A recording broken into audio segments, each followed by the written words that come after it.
On today's show, Ty Lue recently featured on Shannon Sharp's podcast and said a lot about what he thinks of this upcoming Clipper team. Going to be talking about it all on today's Locked On Clippers.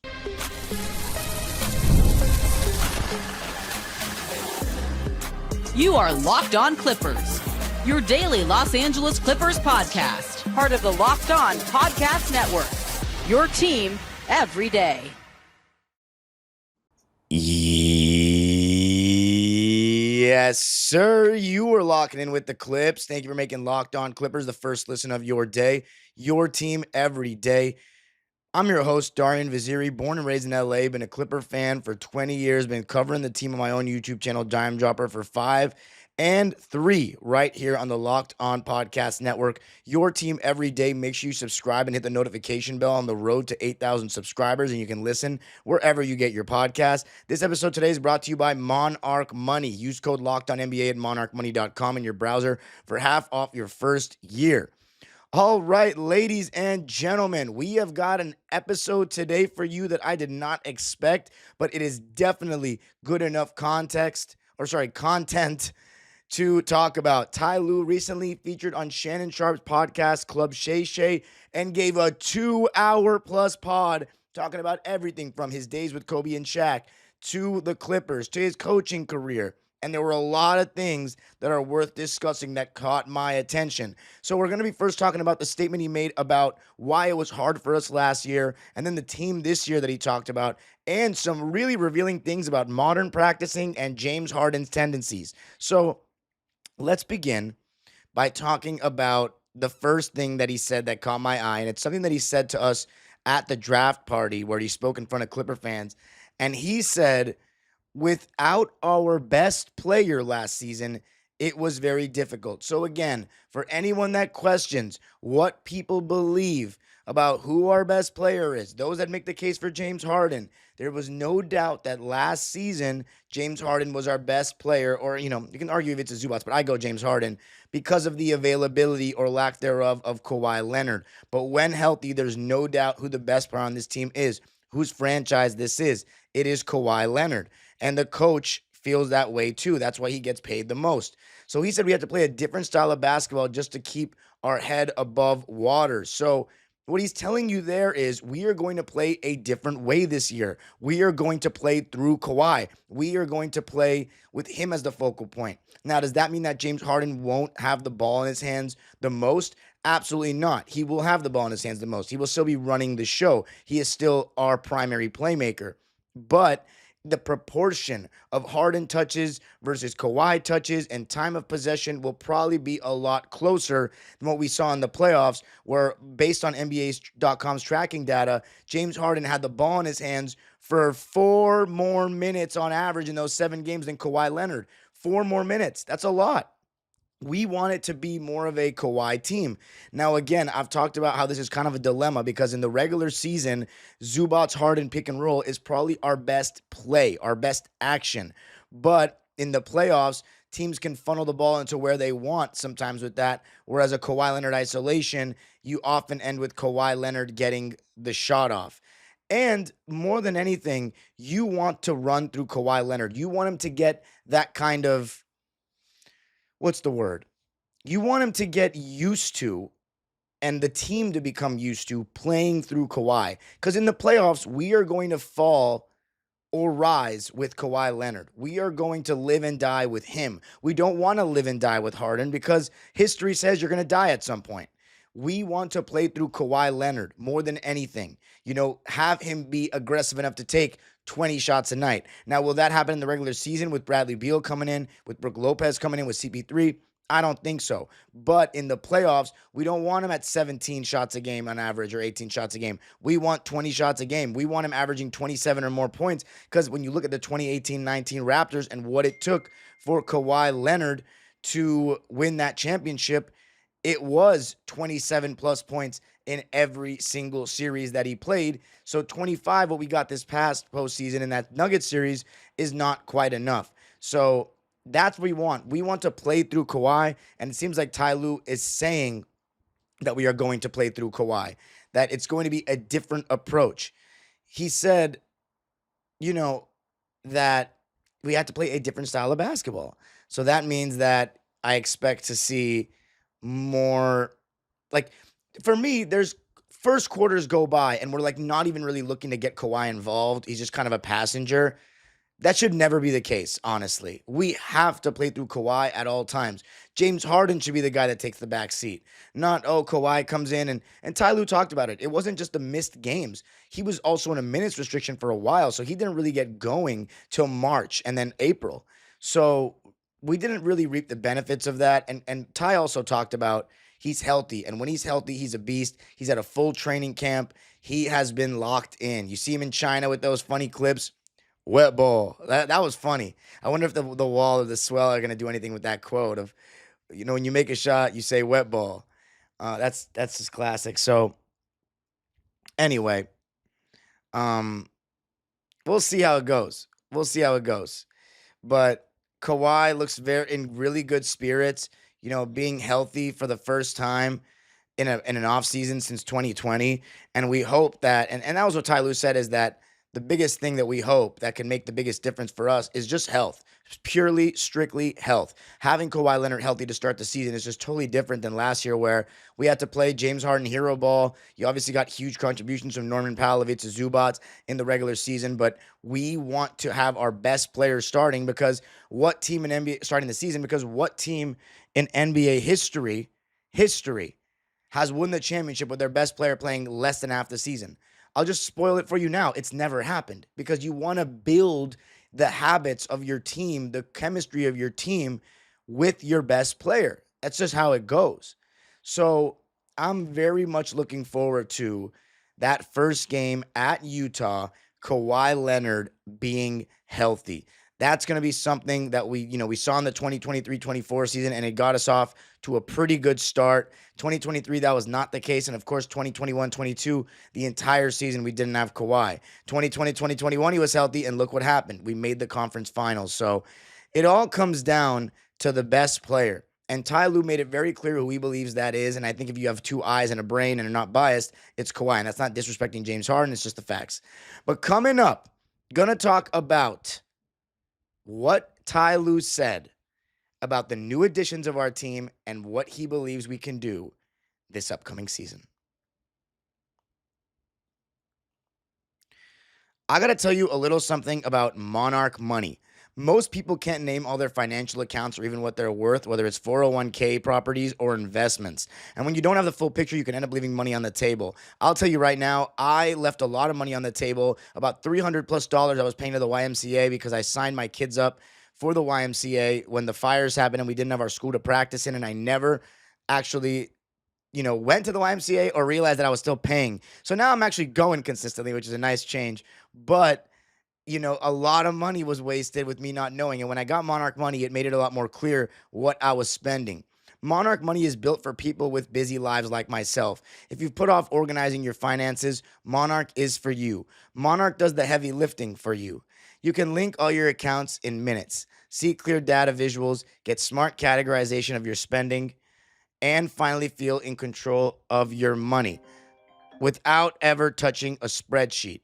Don't let financial opportunities slip through the cracks. Use code LOCKEDONNBA at monarchmoney.com in your browser for half off your first year. That's 50% off your first year at monarchmoney.com with code LOCKEDONNBA.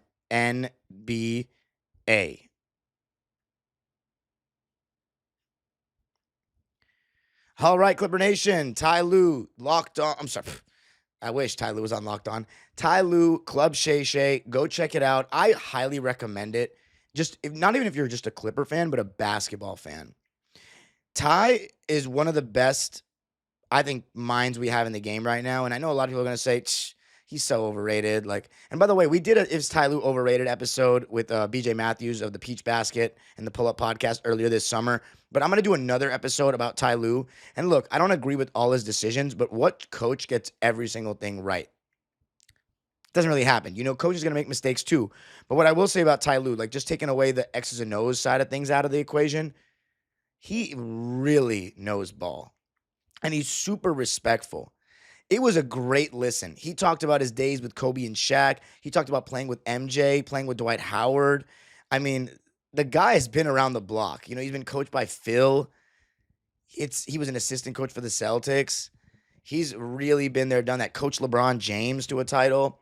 So, and the one thing I really respect about him is that he spent 2 hours on that podcast and he was asked about so many players, present and past. He didn't disrespect not one player. He kept it positive about everyone. And that can be hard to do sometimes. It just shows you that Ty feels very secure about where he is in basketball and what he's done. Now, I know a lot of Clipper fans are like, dude, you should be starving for a title. The thing is, he's a 3-time champion. And yes, for someone like me who's starving for a title, for Clipper fans who are dying for our first title, I wish, maybe he showed a little more hunger, but at the same time, we're talking about a coach showing hunger. Like, we don't know what's going on behind the scenes. Is he not watching enough film? Is he not doing this and that? He's not out there playing. You know what I'm saying? So, yes, like as a coach, I work really hard in terms of my youth teams and what I want to do and us winning, of course. But I'm also not a 3-time champion, and I'm not getting paid $10 million. And also, at the end of the day, I can say whatever I want. If my players aren't out there busting their ass, it doesn't matter. So that's the same with Ty. But as far as what he was saying about our team this season, some really good stuff. He obviously said, Chris Paul, we want him to come in and do what he does. He talked about Chris Paul changing his diet, how that's kept him healthy over the years and the mind for the game he has. And he talked about Brook Lopez. And he said, another big body we can throw at Joker because whenever we took Zoo out of the game, we were too small. So even though people are like, well, Ty Lue has a small ball fetish, and he kind of does, now he doesn't have to go small. He doesn't have to rely on Mo Bamba or Drew Eubanks as his alternatives to going small when Zoo's out. He's got Brook Lopez now. And I think there are two concepts when a team loses in the playoffs, how they want to build their team for next season or how they want to improve their roster. It's one, how can we get closer to what the champions did? For us, it's kind of hard to do that because we're so old. But secondly, why did you lose the series that you lost? And how can you make your team better so that doesn't happen again? If you look at the Oklahoma City Thunder in 2024, why did they lose to Dallas? Well, Jalen Williams and Chet Holmgren weren't good enough as secondary scorers after SGA, who averaged 30 in the series. And they got mauled on the inside by PJ Washington, Derek Lively, and Daniel Gafford. They did not have enough rim protection or rebounding and size. And they went out and got Isaiah Hartenstein, and boom, they won the championship. So, and plus Jalen Williams and Chet Holmgren, I think, made steps as well. And of course, everybody else got more experienced. But you look at what we did. Aaron Gordon caused us problems. What do? We go out and get John Collins specifically for that. We struggled with, non-Zoo minutes. What do? We go out and get Brook Lopez. That's clearly with Denver in mind. If we see Denver again, we want to be ready for them. So I liked hearing that. He acknowledged that. And then, of course, one of the first questions that he was asked about, or first people that he was asked about, was Bradley Beal and how he's going to fit. And, this is a guy who's averaged 30 points a game. How do you get him to buy in? And Ty said we want him to make plays for other guys too. He talked about his playmaking ability. He said, I don't think with our team he will get lost in the sauce because James is such a great passer. So he's saying, he's not just going to have to take such a back seat because James will find him on open shots. But again, it's also, Bradley Beal is not a guy that you only want to be a spot-up shooter. And Ty Lue mentioned that. He said about James, he makes it easier for everybody to play the game. And he said this about Brad. He said, we going to need him to score. We going to need catch and shoot. Sorry, he said we don't need catch and shoot. He can come off screens. He can handle the ball as a secondary ball handler. He was talking about all the versatility that Bradley Beal brings to the table, all the different things he can do. So he was saying he doesn't want him to try to fit in. We just want him to be himself, So that was encouraging. If you're Bradley Beal, to hear a coach say that, we don't want to try to adjust too much. We want him to just be yourself. That is encouraging. And we do, as fans, want Bradley Beal to be himself too. But again, there's only one ball. There's only 48 minutes in a game. It's going to be interesting to see that balance, right? But what we know for a fact is Brad is more versatile than Norman Powell in the ways that he can score, in the ability that he has to play, make, and pick and roll at a higher level than Norm, albeit nowhere near like a CP3 or a James Harden. And that's one thing that kind of did hurt the Phoenix Suns was, they have three guys on the team that they're decent playmakers in pick and roll. but none of them are good necessarily. I think Bradley Beal is just solid, whereas Norman Powell was not good at playmaking and pick and roll or just playmaking for others in general. But this is one thing that really caught my eye about what he said about Brad. He said defensively, he's always been good, but you got to challenge him every night. If he's on like bad players, he's not as good, but if he's guarding a guy that can play, he's a really good defender. That's something that we have to wait to see. Because I wouldn't agree that defensively he's always been good. I think after John Wall got hurt and he started being the number one option, of course you can say that, when you're the number one option, you can't expend as much energy on defense. But even in his role, I don't think he was high effort on defense. And his theory about, him guarding better players will bring the best out of him, we'll see about that. I don't know if I'm going to take that to the bank. The tape will tell. I'm hoping for the best. And that obviously confirms what we all know, that Brad's going to start and he's going to be guarding point of attack to begin games. So again, I just hope we don't get torched to start games. I hope that he can hold his own. That's going to be something that I'm going to be taking a huge look at the start of the season. And I encourage Clipper fans to all take a sharp look at Bradley Beal and how he's navigating over screens, what his defensive effort and intensity is like to begin games or just in general. But we'll see. I mean, Ty clearly has, or seems like he has, a lot of trust and belief in Brad. And, he's a player's coach. Everybody seems to like him. So we'll see what happens with Brad. And also, Ty never mentioned championship, but he did say, because Shannon Sharp asked him, he's like, when you have all these players, people are going to expect more. And Ty said something very factual. He goes, if you don't have expectations, you don't have a chance to win. And that's true. And he's talking about win a championship. I can't think of any team that's actually won the championship without expectations to any degree to be great. I think the team that comes to my mind first is the 2015 Warriors, because they went from first round exit to championship, which doesn't happen very often. Because we just didn't realize what Steph Curry was at the time. I think we knew he was a great player, but we didn't realize he was going to be one of like the 12 best players, some even higher. Some people have him even higher to ever play the game. And I think we just didn't know that quite yet. And we also didn't know who Draymond Green really was. That really changed everything. And Steve Kerr as a coach. But every other team that's won a championship has expectations, has pressure on them. And of course, as a Clipper fan, every time we have expectations, it feels like we fall short and get heartbroken. But Ty's right. At the end of the day, if you don't have those expectations, you're not a championship team, probably. So we got to embrace them.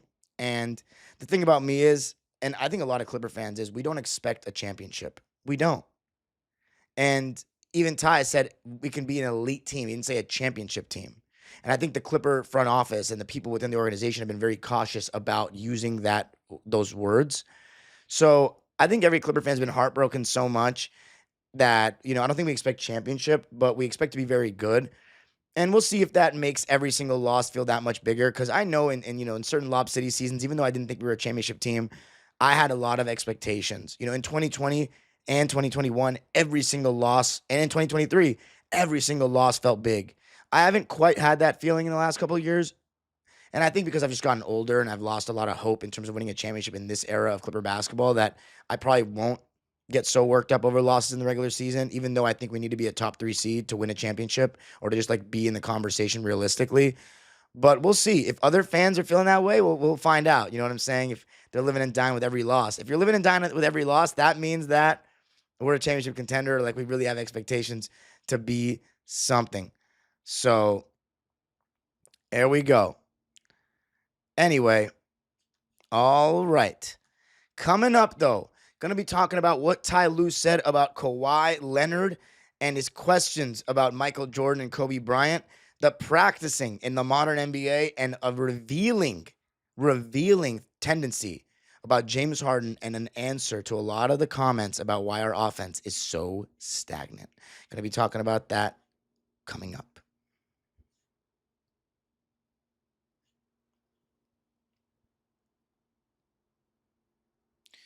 We have an important request. Locked On wants to hear from you. We've put together a survey to learn more about our listeners and make your favorite podcasts even better. This is your chance to tell us what you like, what you don't, and answer questions about our advertising. Go to lockedonpodcast.com/survey to get started. Everyone who completes a survey will be entered for a chance to win one of 10 $100 Amazon gift cards. Again, that's lockedonpodcast.com/survey. You can also find the link in the show notes. Thanks for helping us out. All right, ladies and gentlemen. First off, I want to say it was very interesting to hear, Ty Lue talk about Kawhi, and he talked about his work ethic and how he feels sorry for the fact that, when he's blamed for load management, a lot of times he wants to play back-to-backs, but, the medical staff or Lawrence Frank or whoever it may be doesn't let him. They want him to protect his body. And so, again, that's something we have to remember is not every single time is it the players are sitting out. Now, I had a really, really, really good conversation with our head athletic trainer, Jason Powell, and at Summer League. And he said that the first thing that we ask is, can you play? So at times, the players do have a large say. I think it's not just medical staff holds them out and they have no say. I think it's a mix. I think it's very difficult to pinpoint what goes on behind closed doors. And that's why we can't just fully blame the players or the medical staff. I think if we want, we can just blame everybody when a guy doesn't play. But we also don't know how severe. The thing is, a lot of times it's not an injury. It's just a probability thing. So, and our coach even admitted it on the pod. He said that, you guys already want rest days and all this. So it's not just medical staffs either. But I think more often than not, it's medical staff over players just not wanting to play. I think these guys are professional athletes. They want to play. So Kawhi Leonard, obviously gets, a tough rep from some of these media people and people that just think he doesn't want to play at all. I think that's very harsh. But he also said that Kawhi, when Ty Lue first became the coach, he constantly asked him questions about Kobe and Michael Jordan.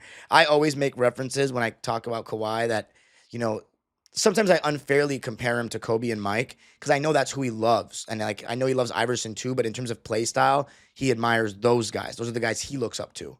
He says Jordan's the best, and he said Kobe's the next best. That's what Kawhi said on Serge Ibaka's, what was it? What are you eating? Or I forgot what it was called. He was making weird food. But that's what he said. Those are his guys.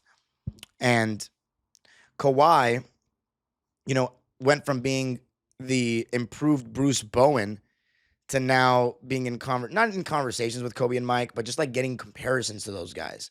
And that's just shows you what kind of work he's put in, the kind of the journey he's had and the skill work that he has improved in over the course of his career to even be in those discussions, to even be mentioned with those names.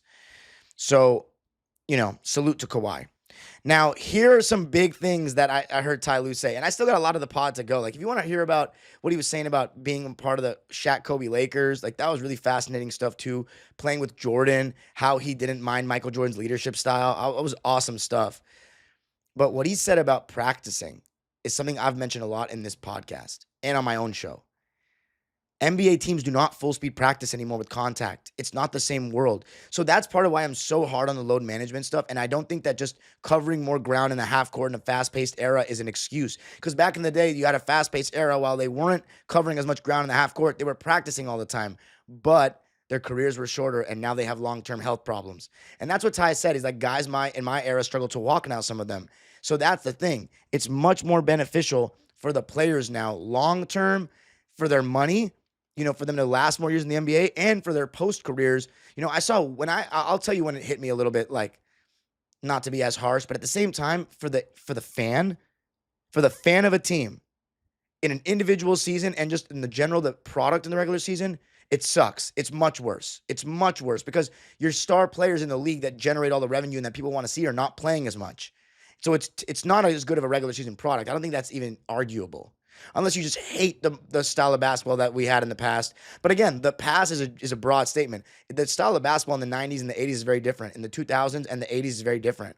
So, that's another conversation. But I think every era has its beauty and its weaknesses. But the problem I just can't get past with this era is the lack of players playing because of the wanting. And look, we have guys like KD that are going into year what is it? He was drafted in 07, 19, and he's playing at this level. LeBron, year 23, playing at this level. Chris Paul is still on the court. He got injured every 5 days with us, and he's still playing. He played 82 games. Tracy McGrady, Dwayne Wade, these guys blew out their knees. Brandon Roy should have been load managed like crazy. And because he busted his ass, he didn't even have a career after that. And he's a what if. So that stuff does matter. So these guys, and look at Steph. Look how long he's been. Look at Paul George. He broke his leg. You know what I'm saying? Like Isaiah Thomas, the original Isaiah Thomas, played 13 years. Larry Bird played 13 years, but here's the difference. McHale broke his foot in the finals and still played. However, that's a big what if too. It's like Kevin McHale did not necessarily, he didn't play like as many years as Garnett and Dirk, and that hurts him because when Bird retired, we never got to see McHale take his own team and see what he could do. So that hurt him sometimes in all-time discussions. The Karl Malones, sorry to mention him, Stockton, Kareem Abdul-Jabbar, these guys that lasted 20 years somehow back then, Havlicek, who played 16 years back then, those are anomalies. Those are freaks. I don't know how they did it. But a lot of guys, they couldn't do it because they didn't load manage. They didn't care about that. Like, the teams didn't care. So I think it hurts the fan, but it helps the player. So Ty Lue mentioned that. But he talked about not practicing full speed. It's just a walkthrough now. So that's why there's not many excuses for these guys. Like, you're not practicing full speed. When was the last time you heard somebody get injured in practice in basketball, in the NBA? I'll wait, because it doesn't happen anymore, because they're not practicing full speed. Spencer Dinwiddie said they don't even play one-on-one because they're afraid to get hurt. And they still get hurt more than ever, which Shannon Sharpe mentioned. So I just think that's interesting food for thought. And if you want to talk about why guys are getting injured, that's a whole other discussion that I've done on Dime Dropper many times. There's a lot of different theories, and there's really a lot of different reasons to it. There's a lot of different reasons. It's not just one reason. But it starts before they enter the league. I will just say that. It's not just the pace of the game. That's a cop-out. That contributes, though. But here was maybe the most fascinating thing he said, and I forget there was a player that said this. I forget who it was. But they literally said that James Harden doesn't like guys cutting when he's ISOing at the top. It's not like he doesn't like anyone cutting, but he likes guys staying spaced so he can see where they are and force the defense to help and drive and kick. So when you ask me, why doesn't the Clippers run more motion? Why don't guys move around more? James Harden does not want that. He wants to ISO and he wants to drive and kick so he can see where the defense is and he can see where his teammates are. Because when you cut and he's driving, sometimes that clogs lanes. That makes the passing windows smaller. Look at the success that Harden has had with spaced out offenses and the assists that he's gotten. So it's not a Ty thing. I always say this on this podcast when you guys all want to blame Ty Lue. He goes with what the players want. It's a players' league, and he talked about it. He talked about it's not the same as the past where the players, can just, basically the coaches can just discipline the players the same way. He says there's a balance. You can't be a pushover, but the players have a lot more power now. It wasn't like that in the early 2000s and prior. So what James Harden wants, James Harden gets. He wants guys to stay in the corner and not move. That's what's going to happen. He wants that. He wants guys to stay spaced. He doesn't want cutters. He doesn't want flash. He doesn't want back screens. He doesn't want any of that. So when you talk about why is our offense so stagnant, and I say it's where James Harden goes, wherever James Harden goes, the offense is stagnant, that is why. He wants it that way. So don't blame Ty Lue when our offense is stagnant and robotic. Harden and Kawhi, not necessarily Kawhi, Harden wants it that way. He wants guys to stay spaced. So let me know what you think in the comments of that. And I always say this. Motion, ball movement, and player movement is always harder to guard, but guys don't always have the ability that James Harden has on ball. He's a special offensive player. Now, of course, he hasn't won a championship for a reason, and I think part of it's because his offenses are stagnant, but that's another conversation for another day. I'm not the coach. I'm not the GM. I'm just a fan talking. You can follow me on Twitter and Instagram at DimeDropperPod. You can subscribe to my own YouTube channel, Dime Dropper, for even more LA Clipper, NBA, and LA sports content. And, of course, you can listen to Locked On Clippers wherever you get your podcasts. Hit us with the subscribe and the notification bell on the road to 8,000 subs. We're 21st right now in subscriber count of NBA channels. I want to pass all these guys up. And, of course, listen to the podcast for Ty Lue. It was awesome. The age-old proverb continues. Go Clippers. Hope you enjoyed the show.